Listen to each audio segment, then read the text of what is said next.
Hey guys, welcome back. This is video 6 in our Godschooling series.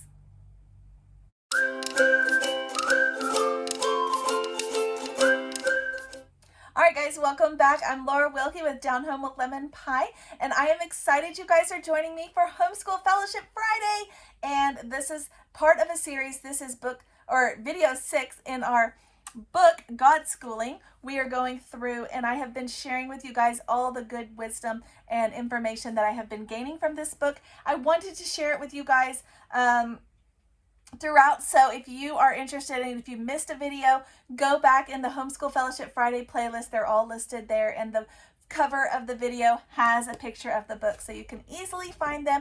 If you haven't already, do subscribe. I love sharing with you guys on Fridays for Homeschool Fellowship Friday. I absolutely love sharing with you guys homeschool tips and information, book reviews, curriculum reviews, all those things. So if that's something you're into, definitely subscribe so you do not miss a video. Now, this is we've been talking about all the different ways we can teach the kids, the different ages, the natural gist of this. And now we're going to talk about what she calls spreading the banquet. And she starts off with you have different ways that your kids eat. You've got kids who want to eat everything, kids who don't want to try anything, and everything in between. And she refers to learning the same way. So she talks about the baby trusts that when he is ready to move, you need to trust that when he's ready to move from milk to solid food, that he will. He's not really ready for the banquet yet. I've got little ones that are just like that.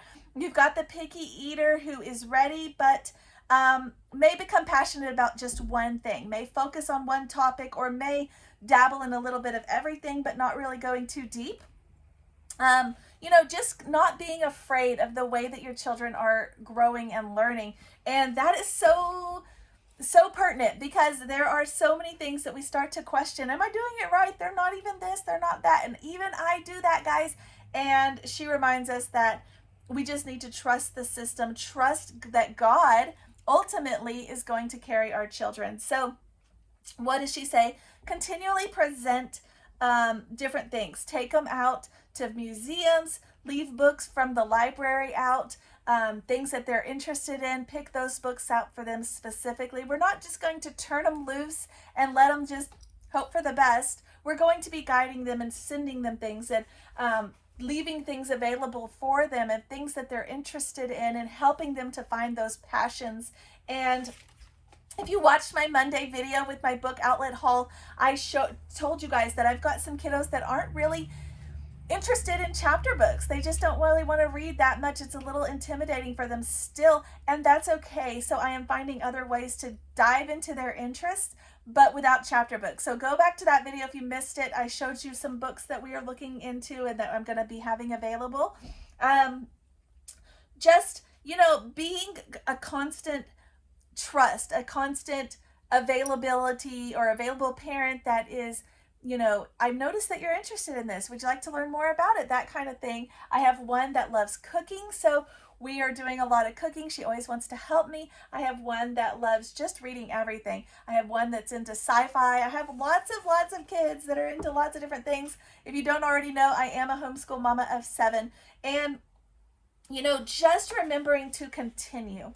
That was kind of the main word that she kept focusing on, was continue to bring resources and books and opportunities and events and activities, things like that, into their lives, and encouraging them.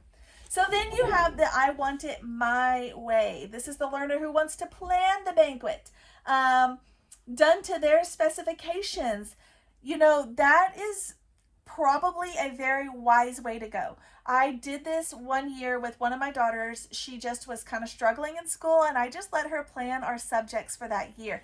I told her what the subjects needed to be. Like I said, for example, we needed to do a science, and then I gave her some choices, and she chose she wanted to study animals, so that's what we did. I told her we were going to do art, and I gave her some choices. She wanted to do origami, so that's what we did.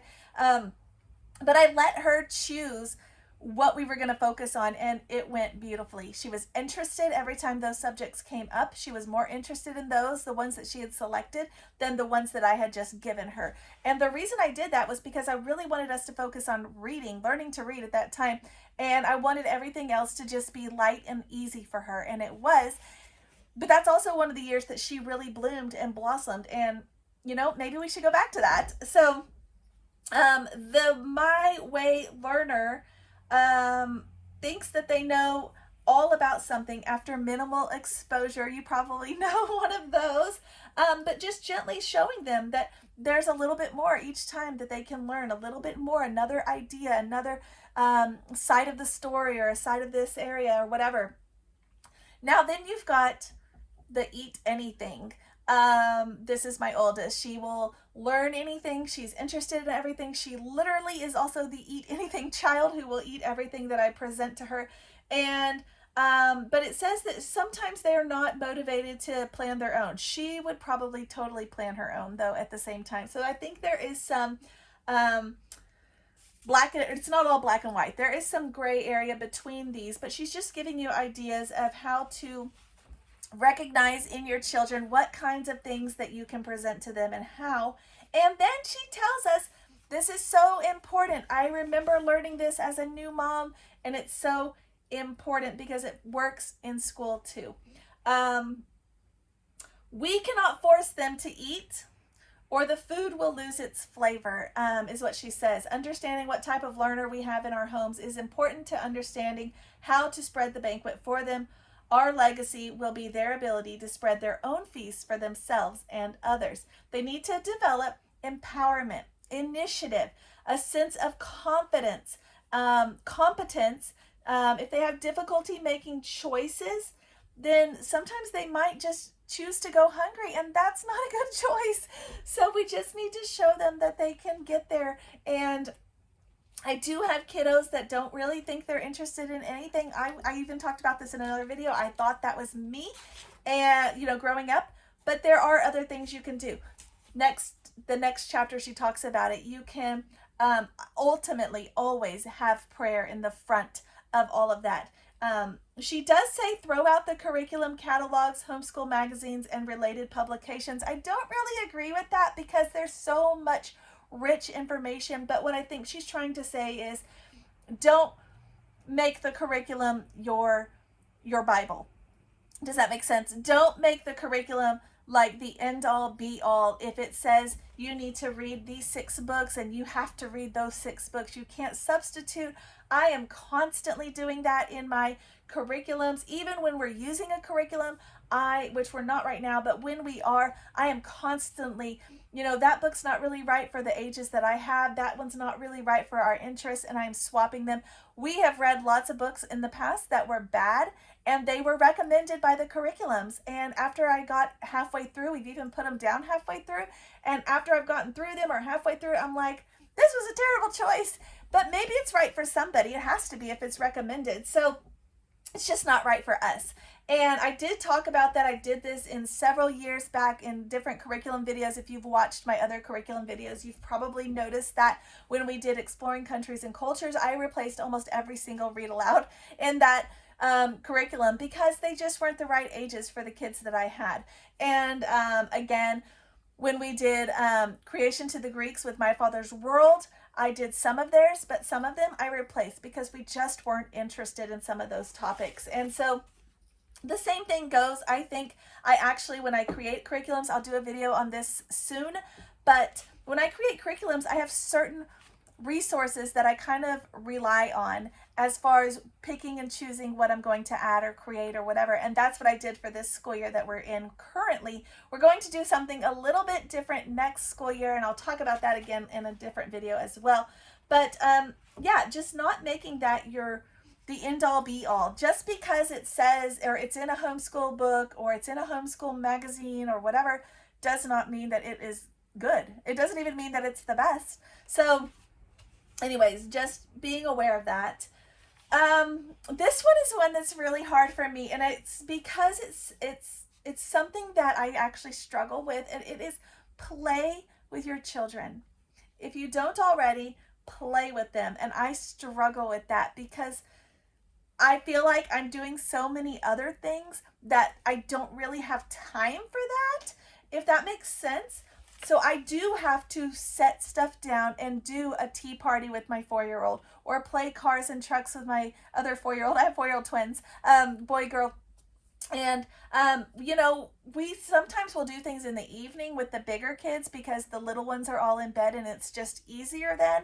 But I need to kind of, like, we'll play card games and stuff.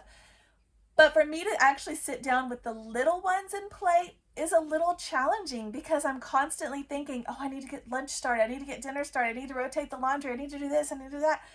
Oh, the baby's napping. This is a perfect time to squeeze in our lesson, you know, instead of this. And we need to remember that those playtimes are also very important. I'm talking to myself. And but I do make a point, especially now that the weather's warming up, to get outside with the kids, and that I consider also playtime. Getting outside, going on walks, taking them to parks, going to things like that. So, but just remembering that they need to be able to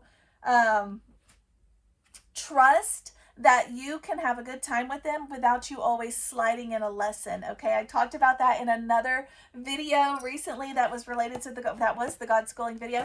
And when we talked about those little ages, they need to trust that you're going to play with them without saying, okay, now we're going to count all the cars. Oh, and now 2 more drove up. How many is that now? You know, that you're not going to make everything into an educational opportunity.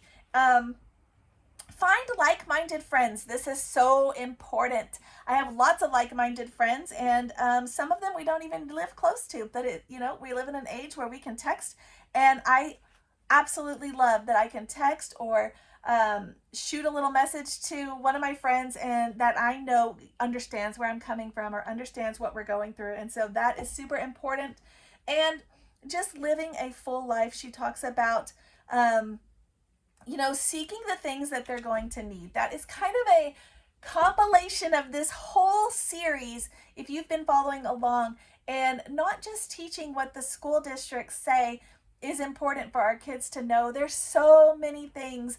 I went to public school that I did not learn until after I got out of school because the schools did not teach that kind of stuff. And I know that one of you guys asked for a video about things that we could be teaching our kids, and I will get on that as well. But, you know, just there's so many things that we can just learn through normal living. How to run a household, how to cook, how to do a budget, just basic things. Early childcare. We get sent home with babies that maybe some of you have never even babysat, and that can be tricky. So just all of that.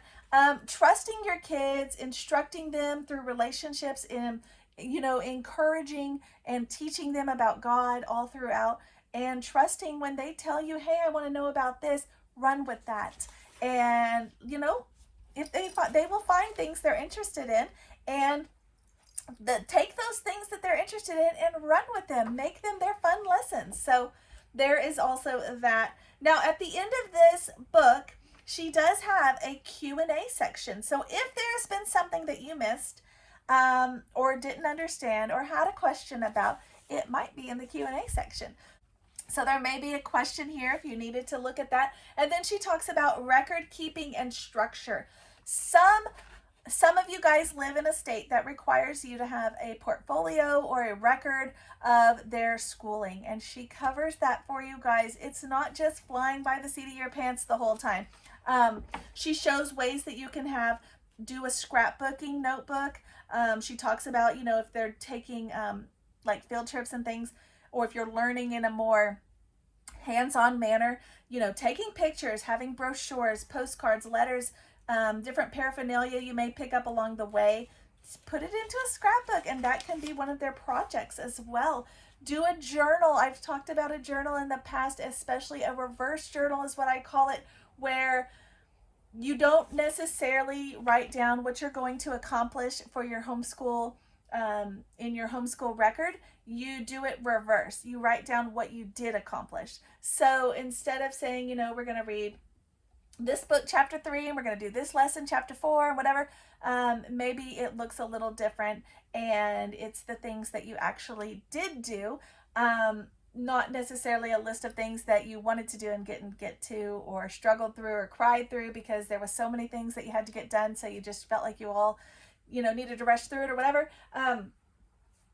I recommend doing the reverse journal. I do not do this all the time. I totally should, because it would really benefit me too, but I have done it in the past, and every time I have, it is beneficial. And I will just go at the end of each day or the end of each week and write down the things that we accomplished. Some of it is as a family, like, hey, we finished our read aloud. Or some of it is individual, like this child learned addition, simple math, or this child identified a rock outside in nature.